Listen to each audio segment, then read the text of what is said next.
Hi everyone, welcome back to an updated guide for Lost ARK Machinist post-March balance patch. This guide will go through the changes to Machinist in both Legacy and Arthetinean.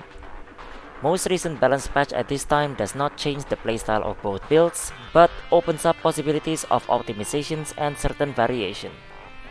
In this video, I will go through changes and new variation as well as their reasoning. On top of that, I will be answering some of the more common questions that has been asked as well, such as ancient build variations or 2-skill transformations. My armory profile can be found in the description, and you can find me on my Twitch channel almost every day. And with that, let's get into the changes itself. We begin with Arthetinean skill changes, as there are slightly more changes to Arthetinean. To begin with, there are a base damage buff on yellow SMG skills by 8%. On top of that, the Arthetinean class engraving buff now will also affect the yellow SMG skills, which further buffs it depending on the level of the class engraving.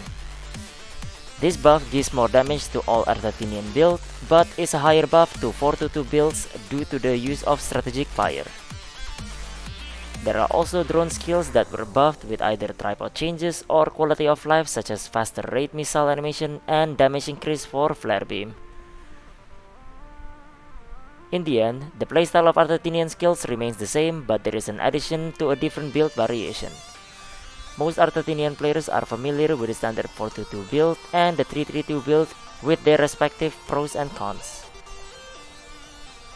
After this balance patch, there is a new 332 build using flare beam instead of carpet.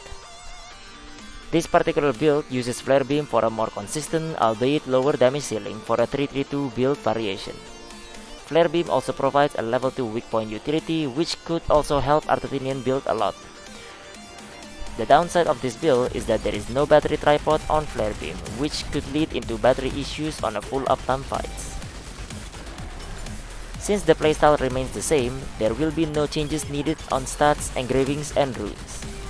The recent balance patch is a relatively simple buff to Arthetinean and added a variation of flare beam for you to use if necessary or preferred. And now we will move on into Legacy of Evolution changes. Legacy of Evolution changes are relatively simple, in which the class engraving now resets your skills when you enter hypersync state. This reset includes all hypersync skills and your spacebar and wake up skill. This gives even more survivability to Legacy, as being able to reset your spacebar and wake up cooldown can help you survive even more. It also allows you to make use of the mobility of spacebar, since it will be reset when you re-enter hypersync. While this change might seem to not affect Legacy damage as much, this changes the rotation of the Legacy, which results in a buff when played properly.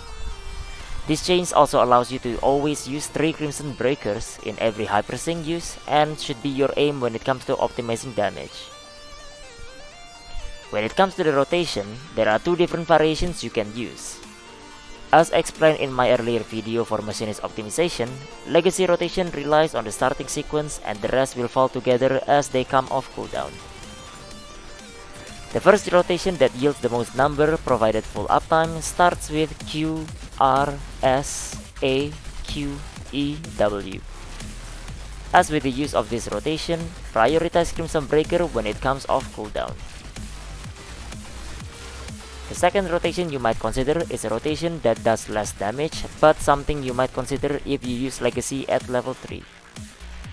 The reason for this is because at Legacy 3, you would want to stack up the 3 Legacy buff for 18% damage increase before using your strongest skill.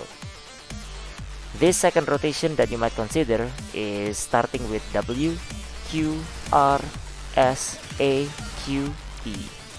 And as usual with the other rotation, prioritize Crimson Breaker when it comes off cooldown. These 2 rotations are what you should consider and can be done whenever you re-enter hypersync.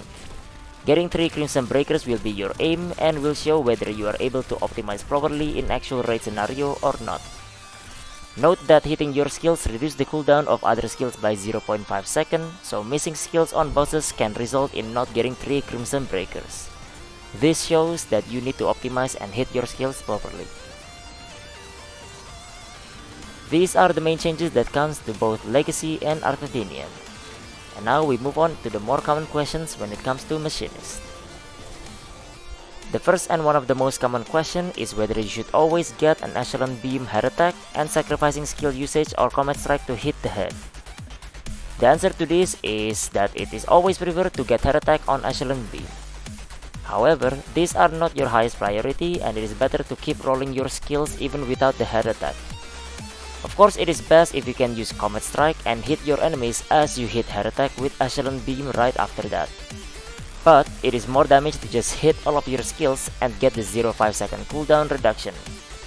Focusing yourself too much into head attack can lose you skill usages such as the triple Crimson Breaker, and it would be a damage loss by then.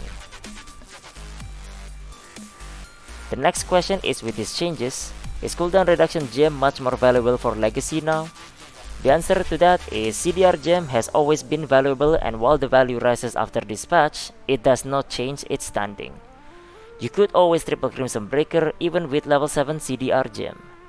But having a level 10 CDR gem gives you more leeway in terms of timing to still get triple Crimson Breaker when there are small downtimes in between. In the end, it is still one of your lowest priority of damage increase for you to get the higher CDR gem. The last question is, when it comes to refilling your gauge, what rotation should you do and what about 2 skill transformations? 2 skill transformation can be achieved with 1771 specialty, and also 1 legendary and 1 purple wealth rune on raid missiles and baby drones, and all level 5 generation tripods. While it is good to have this specialty for 2 skill transformation, I recommend to not fixate on getting this 1771 specialty. What I recommend is get as high specialty as you can, not because of the 2 skills but for high pressing damage only. Fixating yourself on 2 skills are not a good idea because of the finicky nature of drone skills. Out of all 12 hits raid missiles and 9 hits of baby drone, if you miss only one of them, you will end up with 99% gauge, and if you fail to realize that, you will try to transform but unable to. This slows down your rotation and will result in a DPS loss. For this, I recommend to get used to using 3 skill anyway to transform, and let me explain how I do it myself. People seem to think that 3rd skill need to be something like Flare Beam or Energy Buster, but in my opinion, they are too slow. In case of mine, I use Fiery Escape as my 3rd skill, but you are free to use anything else. My rotation to re-enter Hypersync makes use of animation cancel and takes relatively similar time to just using 2 skills as shown in the video. To break it down, I use raid missiles into mobile shot, recall drone to use the baby drones into mobile shot, then animation cancel into Fiery Escape. This gives you the Fiery Escape shield buffer and the speed buff, which speeds up your transformation animation at the start and gives you more tankiness. You can practice this rotation until you're used to it and to help you with re-entering Hypersync. And now we'll move on to the engraving variations. With Brill Soja Heart coming up soon, ancient accessories will be something you will have to consider.